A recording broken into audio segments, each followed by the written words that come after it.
Now, William Ruto is currently in trouble.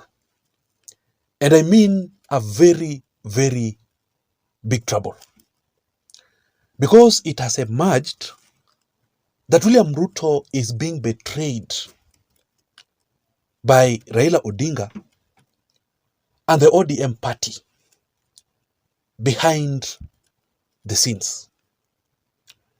Raila Odinga is working secretly with the former head of state, Uhuru Kenyatta, and the Jubilee party ahead of the 2027 elections.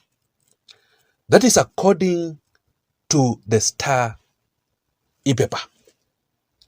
And I remember some times back when Raila Odinga made it very clear that in the 2027 elections, his ODM party must field a presidential candidate.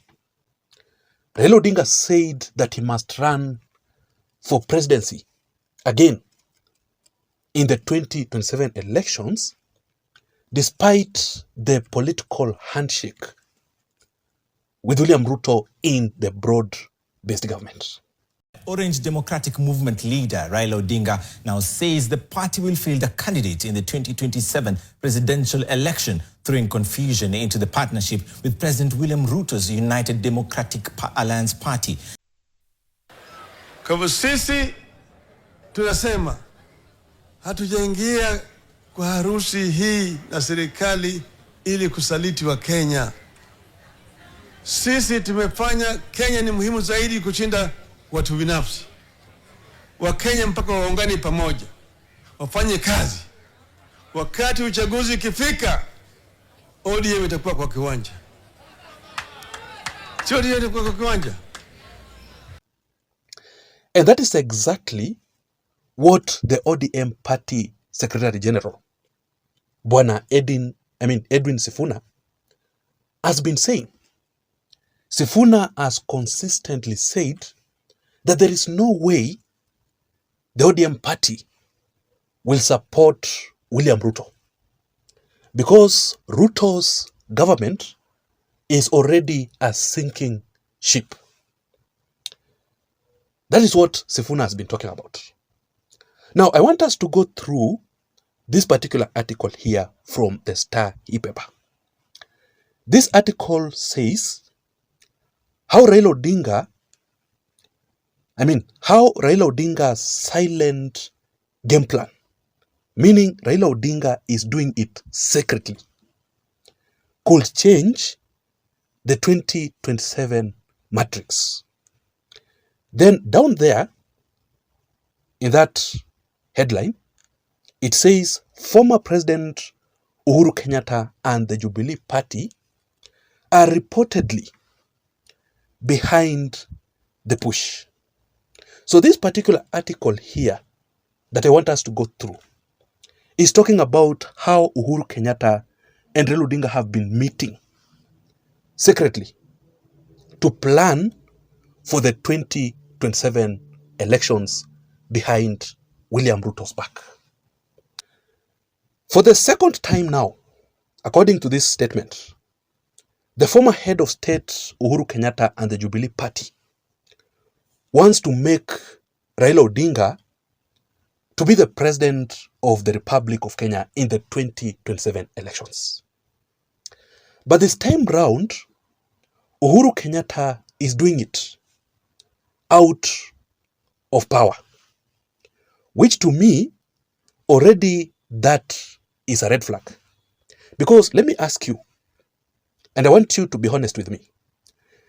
If Uhuru Kenyatta did not succeed to make Raila Odinga to be the president when Uhuru was in power back in the 2022 elections, then why exactly should Raila Odinga and ODM trust Uhuru Kenyatta that this time round Uhuru will succeed, even though he is not he is not in power? Why exactly should Raila Odinga and the ODM party believe Uhuru Kenyatta again? That is why I'm saying that I think Uhuru Kenyatta just want Raila Odinga and ODM to betray William Ruto and exit the broad-based government. I don't really think if Uhuru Kenyatta's real intentions is to make Raila Odinga to be the president of Kenya in 2027, what formula will Uhuru Kenyatta use to make Raila Odinga to be the president, if I may ask you? But this statement here says, let me show you, a silent push for Raila Odinga's 2027 presidential run against William Ruto is likely to trigger political tremors and realignments.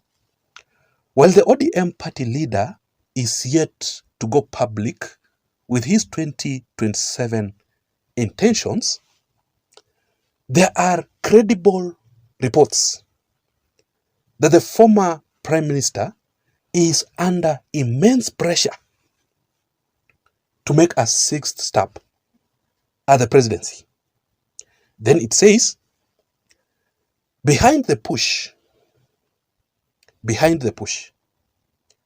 is reportedly retired President Uhuru Kenyatta and his Jubilee Party, who are bell-bent, meaning Uhuru is totally determined on frustrating President William Ruto's re-election. So Uhuru and Raila Odinga silently are working together, have been meeting to plan for the 2027 elections.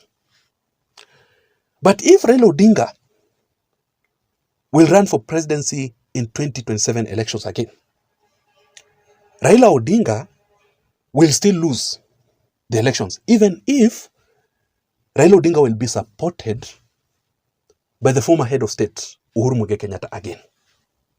For the sixth time, Raila Odinga is going to lose. Because number one, I want you to understand that Uhuru Kenyatta is no longer popular.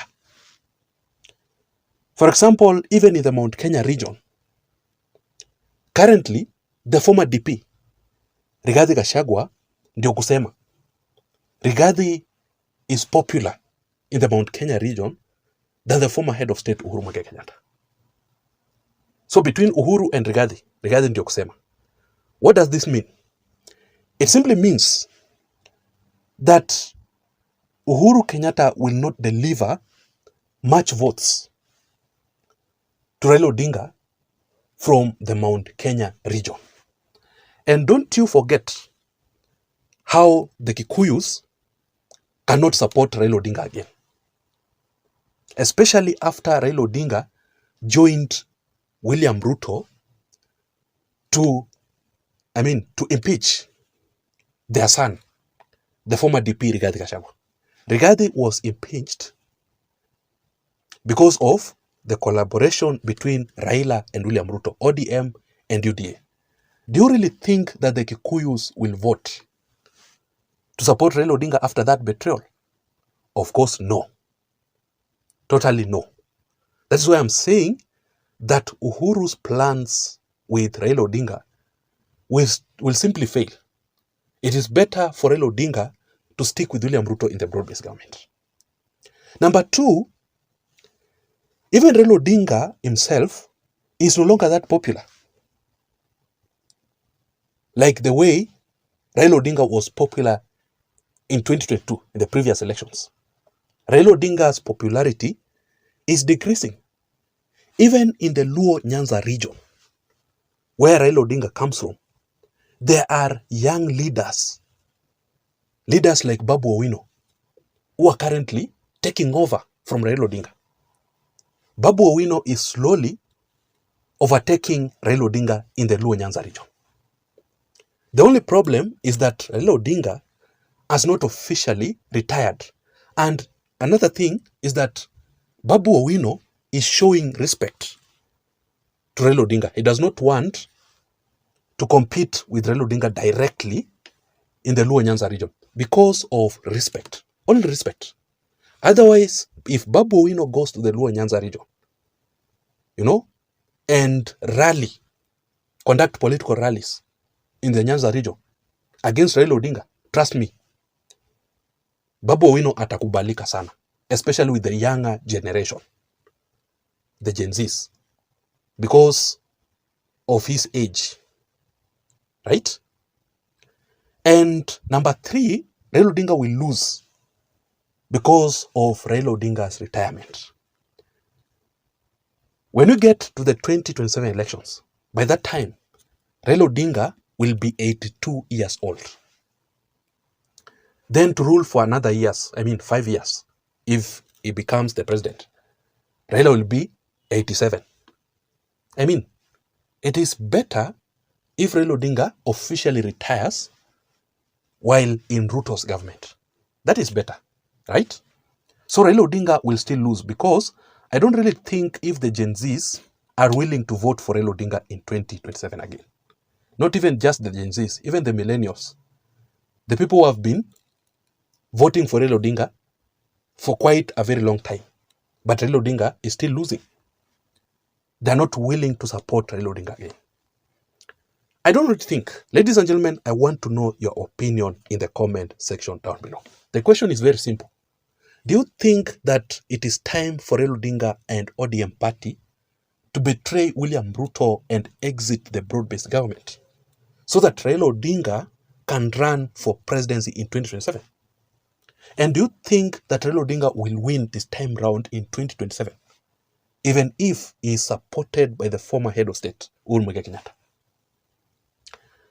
Please don't forget to subscribe to this channel for more political updates. Remember, my name is Jason.